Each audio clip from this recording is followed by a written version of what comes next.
Today, we delve into the captivating world of Namibian women who embrace the Victorian fashion. Also known as the Herero tribe, we seek to uncover the cultural reasons behind this unique sartorial choice. Join us as we explore the deep-rooted significance and symbolism that drives these women to dress like Victorians in the heart of Namibia.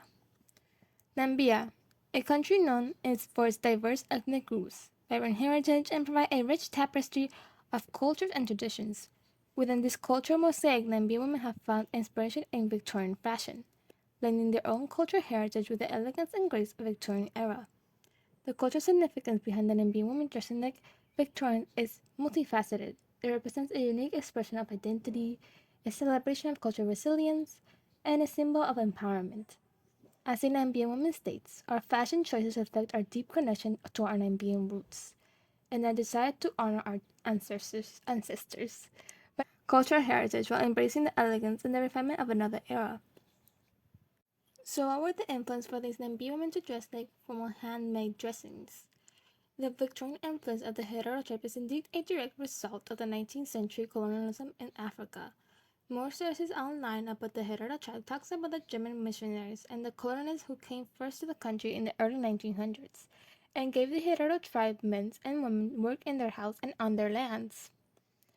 Instead of the Herero being topless and barely covered, which would offend the modest attitude of the Victorians at the time, they wanted them to be covered up, says Tim Henshaw, a British tour operator speaking to CNN about the tribe.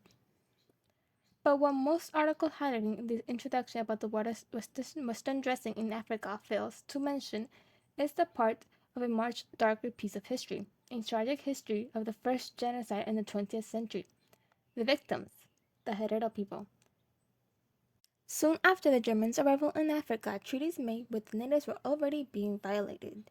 The Herero people were used as slave laborers. Women and girls were routinely raped by German soldiers, and their lands and cattle were randomly confiscated and given to the German settlers. In 1904, the Herero tried to rebel against the German colonial rule. The end result was sent a precedent for Nazi German genocides known as the Holocaust. The Herero did not perish on the Battle of Waterberg against the German troops, but fled to the desert. Pursued far into the harsh conditions of the Namibian desert, many escapees were captured and brutally executed.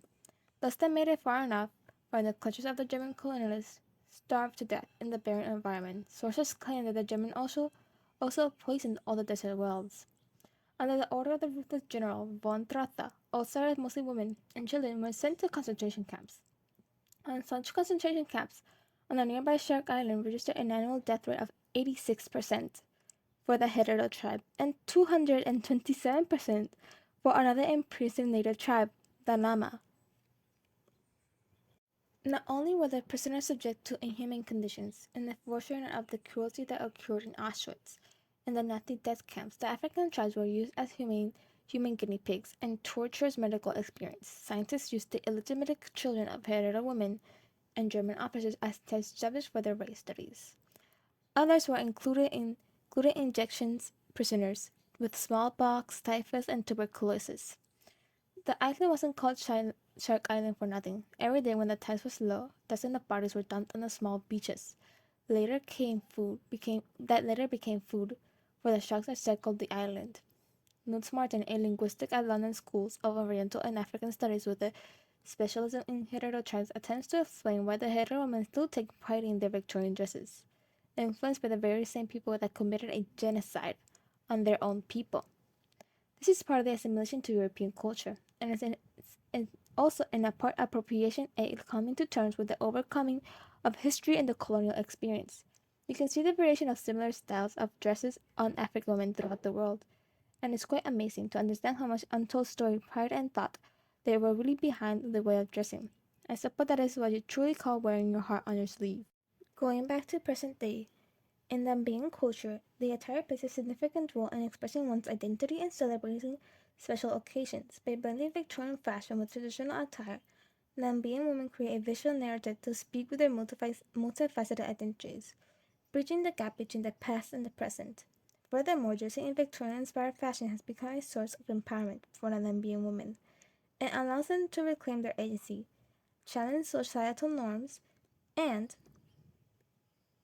redefine beauty standards within their communities. By embracing Victorian elegance, these women assert their individuality and challenge the conventional expectations. Namibian fashion designers states, our fashion movement not only serves as a form of creative expression but also empowers women to take ownership of their own personal styles. It encourages us to celebrate our own cultural heritage while embracing the innovation and the pushing boundaries. Through our fashion choices, we inspire young generation to embrace their unique and embrace their cultural identity. Namibians' women's fascination with Victorian fashion has even led to organization of fashion events, workshops creating spaces for creative collaborations and cultural exchange. These gatherings fosters of a sense of community, provide a platform for preservation and evolution of the Namibian culture traditions. As we conclude our exploration of the cultural reasons behind Namibian women dressing like Victorians, we are reminded of the power of fashion as a means of cultural expression and empowerment. Through their fusion of Victorian elegance and Namibian heritage, these women have redefined beauty standards, celebrating their own cultural resilience and inspired generations to embrace their own unique identities.